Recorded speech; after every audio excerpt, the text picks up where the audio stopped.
അസ്സലാമു അലൈക്കും വറഹ്മത്തുള്ളാഹി വബറകാതുഹു. അൽഹംദുലില്ലാഹ് വസ്സലാത്തു വസ്സലാമു അലാ റസൂലില്ലാഹ്. അള്ളാഹു എല്ലാവർക്കും ഖൈറും ബറക്കത്തും നൽകുമാറാവട്ടെ. ഹജ്ജിൻ്റെ 6-ാം ദിവസം ദുൽഹിജ്ജ 13 അഥവാ അയ്യാമു തശ്രീഖിൻ്റെ 3-ാമത്തെ ദിവസം.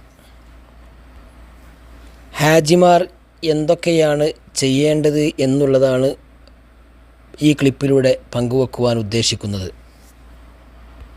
കഴിഞ്ഞ 2 ദിവസങ്ങളിൽ ചെയ്തതുപോലെ, അഥവാ ദുൽഹിജ്ജ 11-നും 12-നും ചെയ്തതുപോലെ ളുഹ്റിന് ശേഷം ജംറത്തുൽ സുഗ്റയിലും ജംറത്തുൽ ഉസ്തയിലും ജംറത്തുൽ കുബ്രയിലും കല്ലെറിയുക.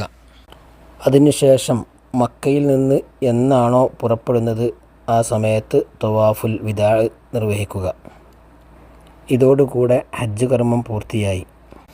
റസൂലുള്ളാഹി സ്വല്ലല്ലാഹു അലൈഹി വസല്ലമ പറഞ്ഞു, മൻ ഹജ്ജ ലില്ലാഹി ഫലം യർഫുസ് വലം യഫ്സുഖ് റജഅ കയൗമി വലദത്ഹു ഉമ്മുഹു.